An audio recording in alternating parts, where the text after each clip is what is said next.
अस्सलाम वालेकुम। मशहूर खान चैनल में आपको खुश आमदीद कहते हैं।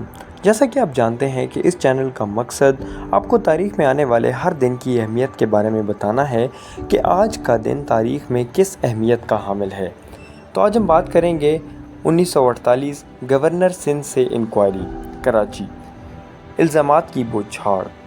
गवर्नर जनरल हाउस में कल जुमेरात नवंबर 11 मुनक्किदा एक आला सतही कॉन्फ्रेंस में वज़ीर आज़म सिंध पीर इलाही बख्श और उनके साथियों के ख़िलाफ़ दबाइयों और इसके नतीजे में पैदा होने वाली सूरत हाल ज़ेर बहस रही। दौरे से अहमियत का फ़ैसला किया गया। कॉन्फ्रेंस में गवर्नर जनरल ख्वाजा नाज़िमुद्दीन ने शिरकत की।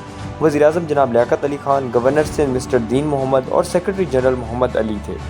ये समझा जाता है कि सूरत हाल का जायज़ा इसका बुनियादी असूल की रोशनी में लिया गया है जो वज़ीर आज़म जनाब लियाकत अली खान ने अपने सामने पेश किया था कि जो लोग एतमाद और ज़िम्मेदारी के ओहदों पर फाइज होते हैं वो शक व शुबा से बाला तर होते हैं।